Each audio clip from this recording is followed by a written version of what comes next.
సమాచారం కోసం 95 న్యూస్ ఇప్పుడు యాప్లో మీ ముందుకు వచ్చింది. వెంటనే డౌన్లోడ్ చేసుకుని న్యూస్ అప్డేట్ తెలుసుకోండి. ప్రతి క్షణం ప్రజాక్షేమం కోసం. నమస్తే. గత సప్తాహే వయం సంస్కృతేన కథం పరిచయః కరణీయః ఇది విషయాన్ని జ్ఞాతవంతః. మనం గత వారంలో సంస్కృతంలో ఎలా పరిచయం చేసుకోవాలో నేర్చుకున్నాము. ఒకసారి గత సప్తాహ పాఠాన్ అహం పునఃస్మరణం కరోమి. ఒకసారి నేను గత సప్తాహంలో నేర్చుకున్న పాఠాలను పునఃస్మరణ చేస్తాను.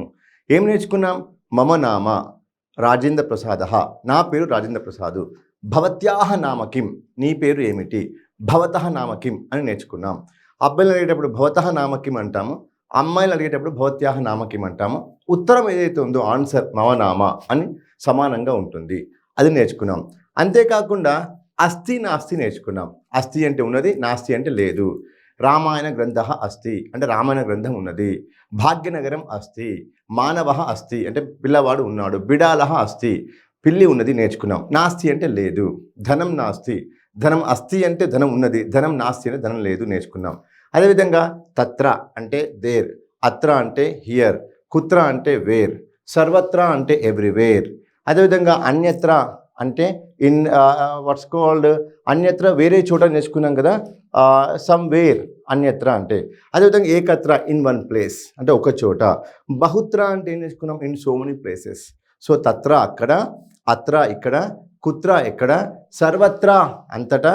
అదేవిధంగా అన్యత్ర అంటే ఒక చోట, వేరొక చోట.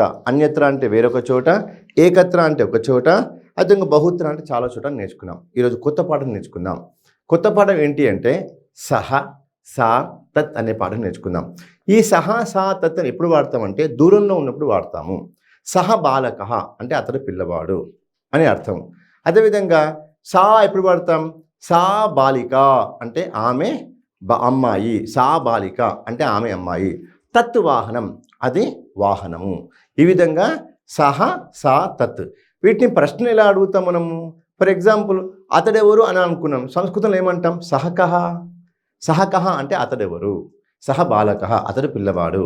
అదేవిధంగా సా కా అంటాం అంటే ఆమె ఎవరు. ఇప్పుడు తెలుగులో మనం ఆమె ఎవరు అని అడగాలనుకుంటే దాన్ని సంస్కృతంలో మనం ఎలా చెప్పాలి? సా కా. తెలుగులో ఏమంటాం? ఆమె ఎవరు, సా కా, సా బాలిక. అది ఏమిటి? తత్ వాహనం, అది వాహనము. తత్ కిం అది ఏమిటి అని ఈ విధంగా ఉంటుంది. సో ప్రశ్ననేమో సహ కహ, ఉత్తరం సహ బాలకః. ప్రశ్ననేమో సా కా ఆమె ఎవరు, ఉత్తరం వస్తుంది సా మహిళ, ఆమె మహిళ. అదేవిధంగా ప్రశ్న తత్కిం అది ఏమిటి అంటే తత్ వాహనం. ఈ విధంగా మనకు సహ బాలకః, ప్రశ్న సహ కహ. అదేవిధంగా సా బాలిక. ఓకే, ప్రశ్న ఏమిటి? సా కా. తత్ వాహనం, ప్రశ్న ఏమొస్తుంది? తత్ కిం అది ఏమిటి. ఈరోజు మనం నేర్చుకున్నాం. మరి కొత్త పాట నేర్చుకుందాం. ఇప్పుడు మనము సహ, సా, తత్ నేర్చుకున్నాం కదా. ఇప్పుడు ఏషః, ఏషా, ఏతత్ నేర్చుకుందాం. ఏషః అంటే ఏమిటి? ఇతడు. ఏషః బాలకః ఇతడు పిల్లవాడు. అదే ప్రశ్న ఎలా అడగాలి? ఏషః కః ఇతడెవరు. ఏషా బాలిక ఈమె అమ్మాయి. ప్రశ్న ఏమొస్తుంది? ఏషా కా ఈమె ఎవరు అని అర్థం. అదేవిధంగా ఏతత్ వాహనం, ఇది వాహనం. ప్రశ్న ఏమొస్తుంది? ఏతత్ కిం అని వస్తుంది. సో అక్కడ సహ, సా, తత్. ప్రశ్న ఎలా వస్తుంది? అక్కడ సహ కహ, సా కా, తత్ కిం. ఇక్కడ ఏషః, ఏషా, ఏతత్. ప్రశ్న ఏమొస్తుంది? ఏషః కహ, ఏషా కా, ఏతత్ కిం. ఇది నేర్చుకున్నాం. ఇప్పుడు మనము వీటితో వాక్య నిర్మాణం చేద్దాం. గత సప్తాహం నేర్చుకున్న వాక్యములను ఇప్పుడు నేర్చుకున్నటువంటి ఈ సహ, సా, తత్ అనేటువంటి వాక్యములను, ఏషః, ఏషా, ఏతత్ అనేటువంటి పదములను వాక్య నిర్మాణం చేసుకుందాం. ఫర్ ఎగ్జాంపుల్ సహ బాలకః తత్ర అస్తి. మన తత్ర నేర్చుకున్నాం కదా, అస్థి కూడా నేర్చుకున్నాం కదా. సహ బాలకః తత్ర అస్తి, ఆ పిల్లవాడు అక్కడ ఉన్నాడు అని తెలుగులో అంటే, సంస్కృతంలో సహ బాలకః తత్ర అస్తి అని చెప్పాలి. అదేవిధంగా ఆమె అక్కడ ఉన్నది.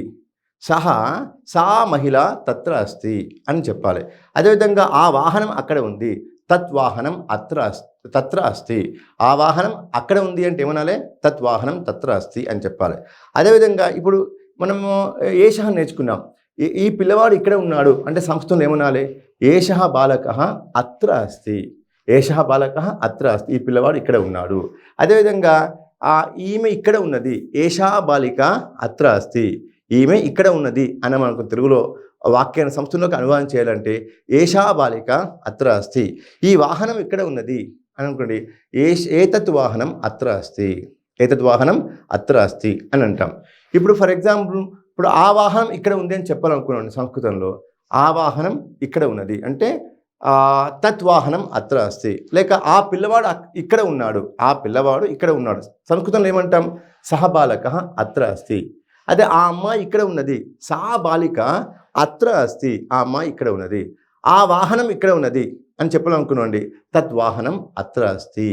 ఈ విధంగా మనం సంస్కృతంలో వాక్య నిర్మాణం చేసుకొనవచ్చును. అదేవిధంగా ఏతాదృశ రూపేణ బహూని వాక్యాన్ని మనం సంస్కృతేన నిర్మాతం శక్నుమః.